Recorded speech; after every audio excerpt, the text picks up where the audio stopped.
हामी चढिरहेको छ हेलिकप्टरले long लाइनबाट last झुन्डाले लगिरहेको छ अनि सातो गयो त्यतिखेर चाहिँ मलाई एउटा ठाउँमा लोच्छेमा चाहिँ एकदमै डर लागेको किन भन्दा खुम्बु आइसफल एकदमै डरलाग्दो ठाउँ है त्यो हामी चढिरहेको छ 100 मिटर अगाडि आइसफल भएर झरिरहेको छ खसिरहेको छ सातो गएको छ त्यो लकले बस्ने ठाउँ हो अब मर्ने ल्याएछ भने तपाईँको यतिको मर्नुको सट्टै त सगरमाथामा मर्छु नि भन्ने चाहिँ भएको थियो मलाई माथि गएर आउनेसम्म के धेरै नै लास भेटिँदो रहेछ अबै अलिक गहना जस्तो हुन्छ तर अति नै थियो त्यो ठाउँमा मैले एकजना फरेनर भेटेको थिएँ रोमानियन अनि उहाँको गाडी चाहिँ मेरो शुभचिन्तक रहेछ हामीले फोटो पनि खिचेको थियौँ सँगै उहाँले नै रोमानियनले नै खिचिदिनु भएको थियो कि अनि त्यही मान्छेको लास्ट 3 दिनपछि मैले लोच्छेमा भेटाएँ अनि मैले नागेर जानुपर्ने थियो कि अनि उहाँले चाहिँ विदाउट अक्सिजन गरिरहनु भएको रहेछ अनि ठ्याक्कै तपाईँको सानो कर्नर थियो त्यो मान्छे त्यस्तो परेर सुतिरहेको अनि अरू लास्ट त अब बोलेको थिएन त्यो मतलब भएन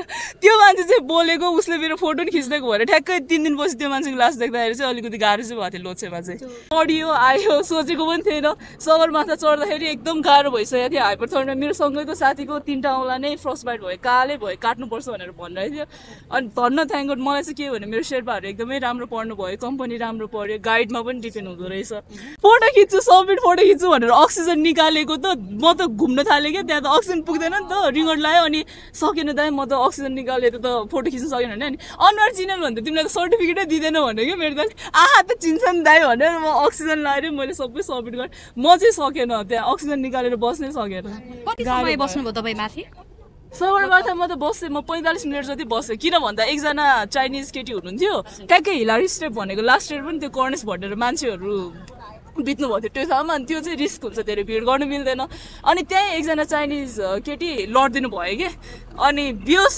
उठ्नु भएन अनि शेर्पाहरूले उहाँलाई चाहिँ रेस्क्यु गरेर घिसार्दै लग्नु भएको थियो अनि आफू जाने कुरा भएन अनि बरु पिकमै बस्छु भनेर आनन्दले अक्सिजन पनि थियो मेरो दाइसँग अनि 45 मिनट आनन्दले ढुक्कसँग बसेँ चाइना हेरेँ लोबु चाहिँ पहिला चढेको हिमाल हेरेँ लोच्छे हेरेँ म आउँदैछु भनेर त्यो छुट्टै त्यो रमाइलो मजै छुट्टै छ त्यहाँ माथि आउँदैन परिवारको याद आयो भने त एक खुट्टा नि माथि चढ्नु मन लाग्दैन मेरो घरमा आमा चिन्ता होला बाउ चिन्ता होला भनेर क्या किन त्यस्तो रिस्की कुरा हो नि त बाटै बिसी तपाईँको डेड बडिजहरू छ कोही रेस्क्यु गरिरहेको छ कोही हेलीमा लगिरहेको छ कोही मान्छेहरूलाई घिसारिरहेको छ होइन अनि फ्यामिलीलाई सम्झ्यो भने चाहिँ जानु मन लाग्दैन माथि सगरमाथा चढ्नुभयो पहिला होइन अनि त्यस पछाडि तपाईँ कति तल झरेर माथि जानुपर्ने हुन्छ कस्तो हुँदो रहेछ कस्तो हुन्छ भन्दा तपाईँको सगरमाथा यहाँनिर छ लोच्छे यहाँ छ नुप्से यहाँ छ अनि क्याम्प 1 क्याम्प 2 क्याम्प 3 क्याम्प 4 हुन्छ होइन अनि क्याम्प 4 साउथ कोलबाट सगरमाथा जान्छ ठ्याक्कै यता लोच्छे फेस हुँदै जाने हो कि सगरमाथा चाहिँ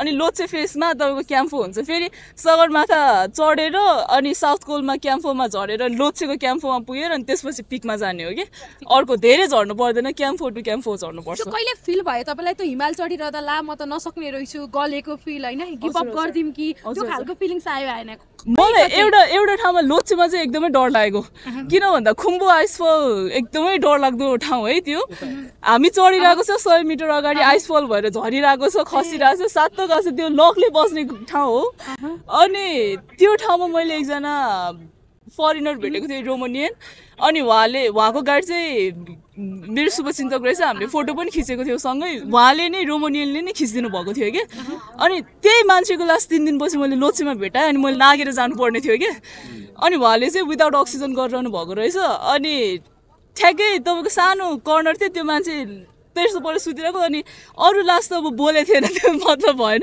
त्यो मान्छे चाहिँ बोलेको उसले मेरो फोटो पनि खिचिदिएको भएर ठ्याक्कै 3 दिनपछि त्यो मान्छेको लास्ट देख्दाखेरि चाहिँ अलिकति गाह्रो चाहिँ भएको थियो लोच्छेमा चाहिँ तपाईँ टोटली माथि गएर आउनेसम्म के धेरै नै लास भेटिँदो रहेछ अबै अलिक गहना जस्तो हुन्छ तर अति नै थियो डर लाग्ने झन् त्यस्तो भयो होला तपाईँको हामी चढिरहेको छ हेलिकप्टरले लङ लाइनबाट लास्ट झुन्डाले लगिरहेको छ अनि सातो गयो त्यतिखेर चाहिँ तर होइन अब सबैको हिँड्दा त अब यहाँ पनि त कति गाडीले हानेर मान्छेहरू मरेर हुन्छ स्कुटीमा मरेर हुन्छ टोयलेटमा चिपेर मरेर हुन्छ होइन रेसियोमा हेर्ने हो भने क्या अनि अब अफकोर्स त्यो भनेको त प्राइड हो नि त त्यत्रो ठुलो अग्लो ठाउँमा गएर आफूलाई समर्पित गर्नु भने मलाई चाहिँ अब मर्ने ल्याएछ भने तपाईँको यतिको मर्नुको सट्टै त सगरमाथामा मर्छु नि भन्ने चाहिँ भएको थियो मलाई कसलाई एकदमै धेरै सम्झिराख्नु भएको थियो तपाईँले सगरमाथा चढ्दै गर्दा अथवा त्यो आउँदा केही दिमागमा चिजले जम्बी जस्तै हिँड्यो गयो। तर एकचोटि जिन्दगीमा एकचोटि चाहिँ एक्सपिरियन्स चाहिँ गर्नु मन थियो,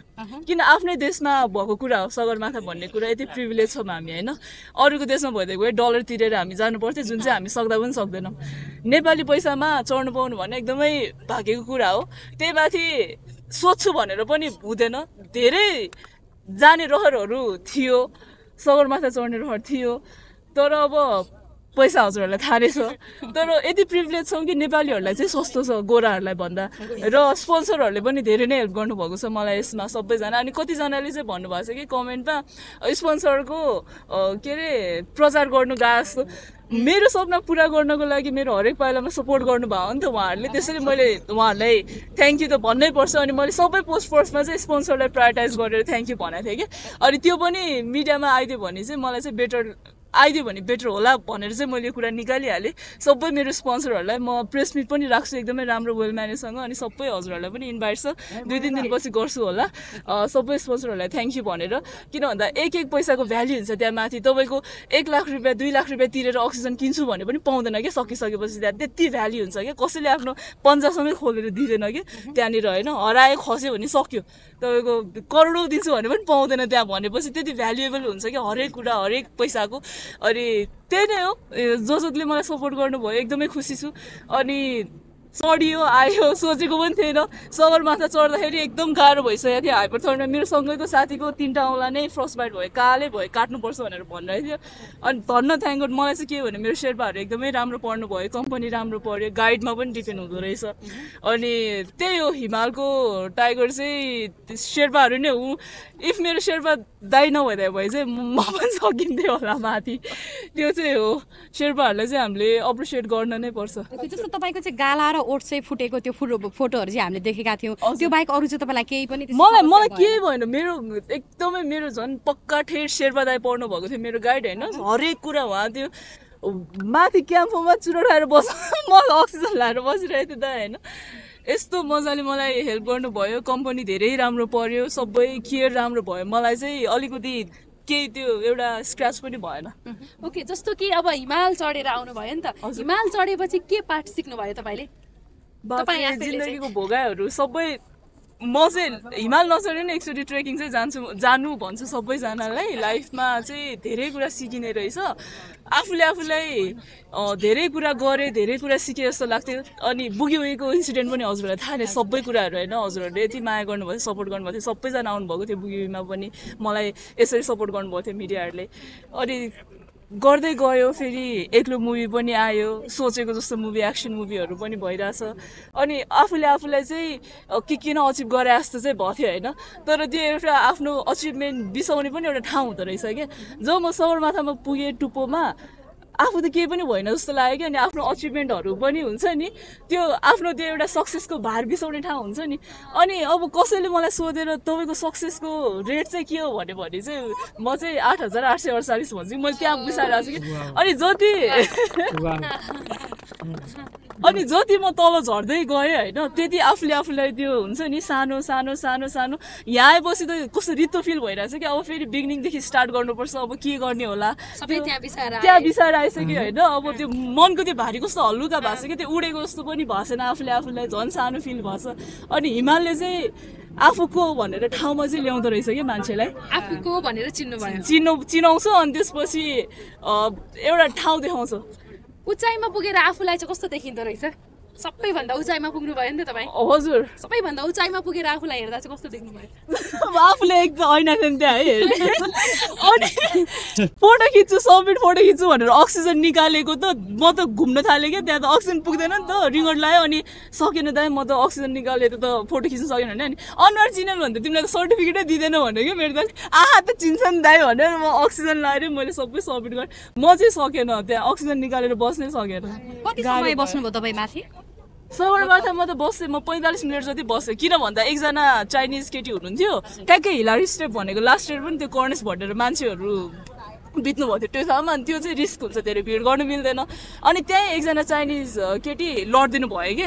अनि बेहोस उठ्नु भएन अनि शेर्पाहरूले उहाँलाई चाहिँ रेस्क्यु गरेर घिसार्दै लग्नुभएको थियो अनि आफू जाने कुरा भएन अनि बरु पिकमै बस्छु भनेर आनन्दले अक्सिजन पनि थियो मेरो दाइसँग अनि 45 मिनट आनन्दले ढुक्कसँग बसेँ चाइना हेरेँ लोबुचे पहिला चढेको हिमाल हेरेँ लोच्छे हेरेँ म आउँदैछु भनेर त्यो छुट्टै त्यो रमाइलो मजै छुट्टै छ त्यहाँ माथि आउँदैन परिवारको याद आयो भने त एक खुट्टा नि माथि चढ्नु मन लाग्दैन मेरो घरमा आमा चिन्ता होला बाउ चिन्ता होला भनेर क्या किन त्यस्तो रिस्की कुरा हो नि त बाटै बिसी तपाईँको डेड बडिजहरू छ कोही रेस्क्यु गरिरहेछ कोही हेलीमा लगिरहेको छ कोही मान्छेहरूलाई घिसारिरहेछ होइन अनि फ्यामिलीलाई सम्झ्यो भने चाहिँ जानु मन लाग्दैन माथि